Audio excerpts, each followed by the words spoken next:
I was standing in my driveway when I heard it. The sound of metal scraping against metal. Loud, violent, and very, very satisfying. Karen had just hit my new steel bollards with her Mercedes at 30 miles per hour. And you know what? She deserved every bit of damage. Watch the lines. Let me explain how we got here. My Hydraulics name is engaged. Cole, and Running this is the story now? of how an Solid. These are HOA good to go. Karen kept illegally driving through my private ranch gate like she owned the place, until I installed military-grade steel bollards that ended her trespassing permanently. About 2 years ago, my wife Anna and I bought a small ranch, 20 acres on the edge of a development called Sunset Ridge. It was perfect. Private, peaceful, room for horses, exactly what we'd always wanted. The property had a gate at the entrance. Simple ranch gate, nothing fancy. Kept it closed but not locked because we had deliveries, contractors coming and going for renovations. The HOA for Sunset Ridge was pretty hands-off with us. We were on the edge of the development, mostly independent. Paid our minimal dues, maintained our property, no issues. Then we met Karen. Karen Patterson, HOA board member and self-appointed community standards enforcer. Early 50s, always an expensive athleisure wear, drove a white Mercedes SUV like it was a weapon. The first time she drove through my gate, I thought it was a mistake. I was out by the barn when I heard an engine. Looked up and saw this white Mercedes just driving through my open gate, down my private driveway, toward my house. I walked over as she was getting out of her car. "Can I help you?" She barely glanced at me. "HOA inspection. We received a complaint about your property." "What complaint?" "Unapproved structures. We need to verify your buildings meet code." "I have all my permits. County approved everything." She was already walking around, taking photos with her phone. "The HOA still needs to verify. You can't just drive onto my property without permission." She turned, gave me this condescending smile. "I'm an HOA board member. I have authority to inspect properties." "Not my property. This is private land. You're trespassing." "I'm doing my job. If you have a problem, take it up with the board." She got back in her Mercedes and drove off. Through my gate. Down my driveway. Without asking. Without permission. I was furious. But I figured maybe it was a one-time thing. Some misunderstanding about HOA authority. It wasn't. 3 days later she did it again. Same thing. Just drove through my gate like it was a public road. This time she was inspecting my fence line. I confronted her again. "Karen, you can't keep driving through my property." "I can and I will. It's HOA business. This is 20 acres of private ranch land. You have no authority here. The property is part of Sunset Ridge. That gives me access." "No, it doesn't. You're trespassing." She ignored me. Got in her car. Drove off. I called the HOA president. Guy named Robert. Explained what was happening. "Robert, your board member keeps driving through my property without permission. That's trespassing." He sighed. "Karen can be overzealous. But she's just doing inspections. On private property. Without a warrant, without permission, without authority. Tell her to stop." "I'll talk to her." He didn't. Or she didn't listen. Because a week later she did it again. And again the week after that. Every single time I'd confront her.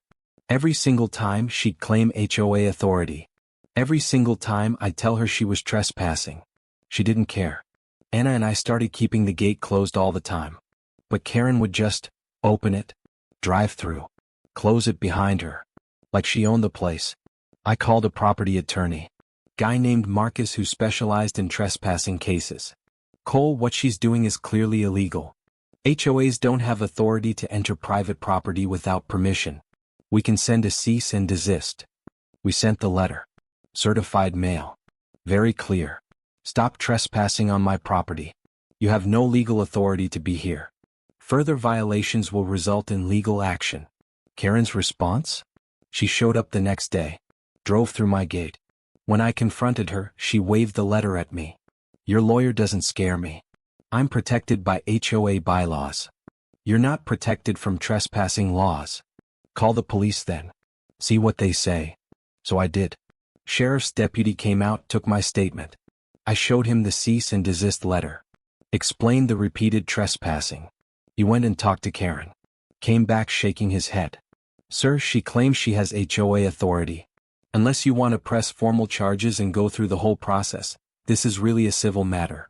So she can just keep trespassing? You could lock your gate. Install better security. That's when I got the idea. I called a security company that specialized in high security installations. Former military guys knew their stuff. I need something that will stop a vehicle. Permanently. Something she can't just drive through. The installer, a guy named Jake, came out and looked at my gate setup. Bollards, he said. Steel pipe bollards set in concrete. Military grade. Rated to stop a 5-ton truck. A Mercedes hits those at anything above walking speed? It's not moving the bollards. But the car? Different story. How long to install? 2 days. You want them retractable or permanent? Retractable. I need to get vehicles in and out. Just not her. He gave me a quote. Wasn't cheap. $3,500. But worth every penny. Do it. They installed them that week. 3 steel bollards, 8 inches in diameter, set 4 feet deep in concrete. Hydraulic system to lower them when I needed vehicle access. Remote control operation. They were beautiful. Industrial. Serious. The kind of thing that said, "You're not getting through here." Jake tested them. Had me drive my truck at them at low speed. Stopped me dead. Didn't even budge. Ma'am tries to drive through these? Best case scenario, her front end is totaled. Worst case. Airbags deploy, major structural damage, cars going to the junkyard. Perfect. I put up a sign right next to the bollards. Big letters. Private property. No trespassing. Security barriers active. Then I waited. Took 3 days. I was in my workshop when I heard it. Engine revving.